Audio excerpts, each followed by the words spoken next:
अब BA, BCom, BSc और MA, MCom करें विश्व की सबसे बड़ी यूनिवर्सिटी इग्नू से। सॉल्ड असाइनमेंट और गाइड बुक्स प्राप्त करें। संपर्क करें Mahakal computers, DAV college gate के सामने, सिवान। सिवान का सबसे विश्वसनीय Bharat store, Darbar market, main road, Siwan. Bharat store में मिलेंगे Realme, iPhone, OnePlus, Oppo, Vivo, Samsung के साथ और भी कई कंपनियों के मोबाइल। 0% फाइनेंस की भी सुविधा। आज ही चले और अपना मनचाहा हैंडसेट ले। Bharat store, Darbar market, main road, Siwan. Mobile number 9709945529, 8789312293।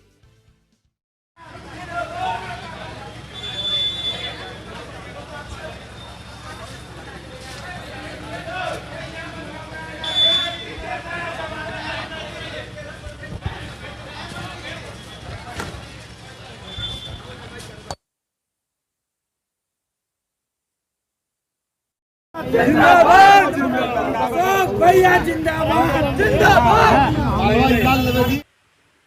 नमस्कार, ATN लाइव में आपका स्वागत है और मैं कैलाश कश्यप एक नई खबर के साथ आपके सामने मौजूद हूं।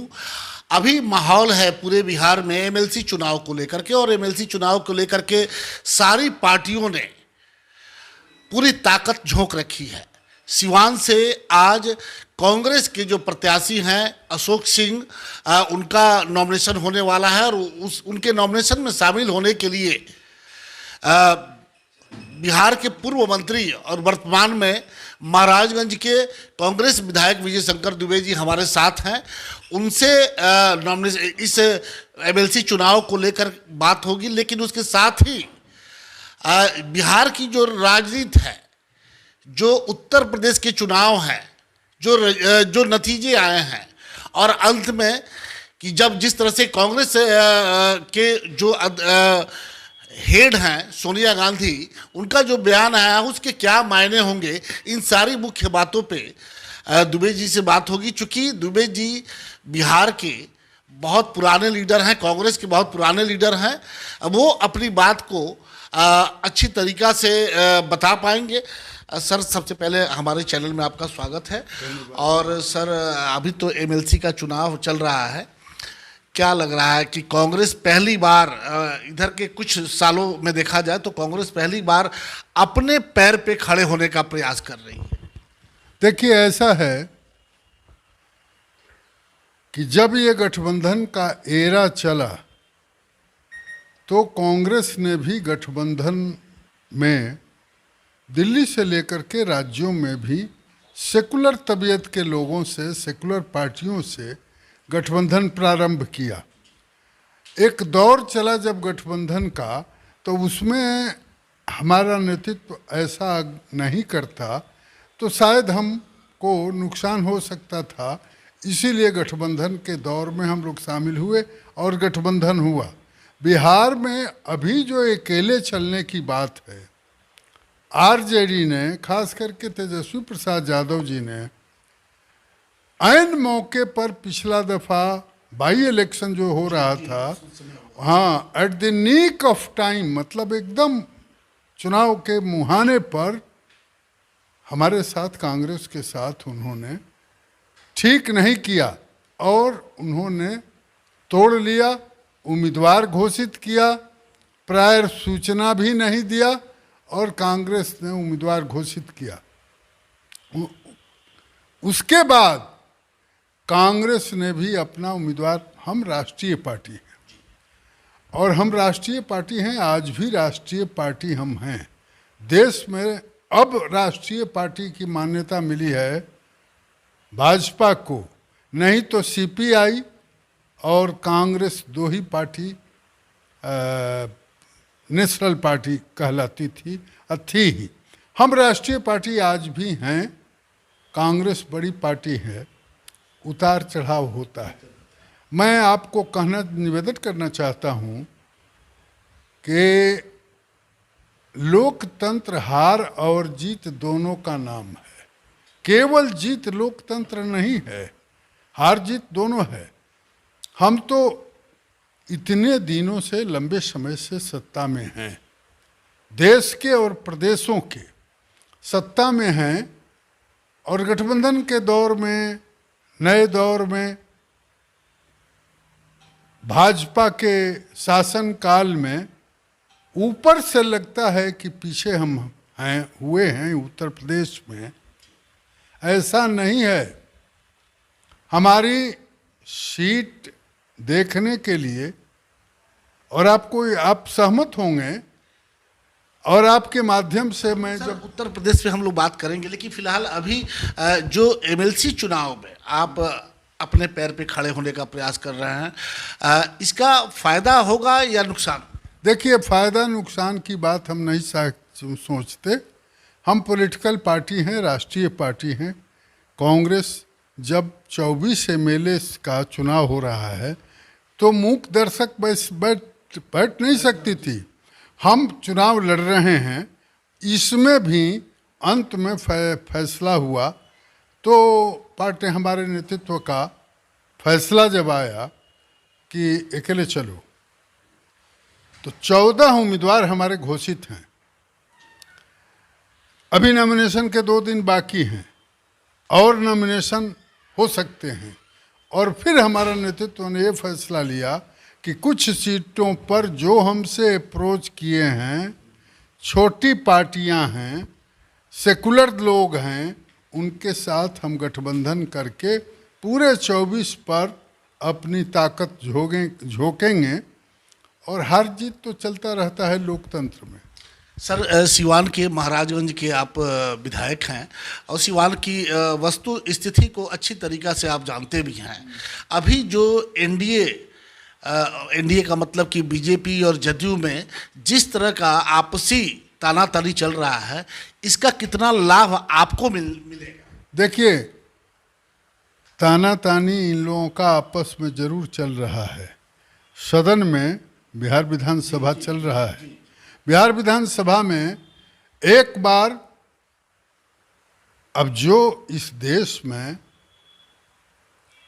आप सहमत होंगे कि एक देश में एक जाति विशेष के पास, अब मैं खुल के कह रहा हूं कि मुसलमानों को टारगेट करके अनेक बयान आ रहे हैं और उसको टारगेट किया जा रहा है। इस मुल्क में 16 करोड़ मुसलमान हैं और कांग्रेस का मानना है कि जो मुसलमान पाकिस्तान हिंदुस्तान के बंटवारे में, मौलाना आज़ाद के पुकार पर, कांग्रेस के पुकार में इस देश में रह गए और पाकिस्तान नहीं गए, वो राष्ट्रवादी हैं, भारतीय हैं, भारत की बात सोचते हैं, टारगेट किया जाना कहीं से भी उचित नहीं ठहराया जाता। पिछले दिनों सर, आप ही के बिहार विधानसभा में जो एक विधायक हैं बीजेपी के, उन्होंने तो साफ शब्दों में कह दिया कि बंटवारा के समय जो मुसलमान नहीं गए पाकिस्तान, उन्हें अब चले जाना चाहिए।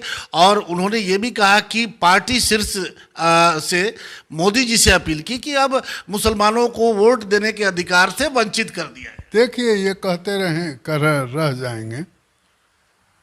इस बात से पूरा देश जानता है कि हमारे नेतृत्व, राहुल गांधी पार्टिकुलरली, बीजेपी के साम्राज्य से आज वो आदमी अकेले बोल रहा है, लड़ रहा है। और राहुल गांधी की बात मानी जा गई होती जब उन्होंने अलार्म किया कि देश में कोई भयंकर बीमारी आने वाली है और आप सतर्क हो जाइए, उसको रोकथाम के लिए अपनी तैयारी करिए, इनाकुलेशन कराइए, सुई दिलवाइए, सारी तैयारी पूरी होनी चाहिए। वो दौर आने वाला है बीमारी का। देश ने नहीं सुना, सत्तानसीन पार्टी ने नहीं सुनी, मोदी जी ने नहीं सुना। क्या परिणाम हुआ? कितनी लाशें गंगा में बहाई गई, हजारों हजार गंगा में। सरकारी फिगर ये कह रहे हैं कि 40,000 लोग मरे। 40,000 से नहीं, लाखों लोग मरे हैं। और जो दुश्वारियां हुई है, परेशानी हुई है, उसका अभी देश भरपाई नहीं कर सकता है। सभी सेक्टर को बीमारी के वजह से प्रभाव पड़ा। और ये भारतीय जनता पार्टी का ये जो, अब मैं आपको उत्तर प्रदेश चुनाव के बारे में कहा, थोड़ा सा सर 2 मिनट और हम चाहेंगे कि जो आज नॉमिनेशन करने हम आप सभी लोग इकट्ठे हुए हैं, आपके प्रत्याशी हैं अशोक सिंह, क्या लगता है कि चुनाव किस करवट बैठे? देखिए, हमारे प्रत्याशी अशोक सिंह जी नामित हमारे पार्टी के उम्मीदवार हैं और हम लोग सभी प्रकार के तैयारी के साथ, चुनावी तैयारी के साथ सिवान मैदान में हैं, लड़ेंगे। और अशोक सिंह का जो रुझान है, जितने उम्मीदवार हैं अन्य दलों का, उन दलों से बेहतर हमारा उम्मीदवार है और उसकी छवि साफ सुथरी है।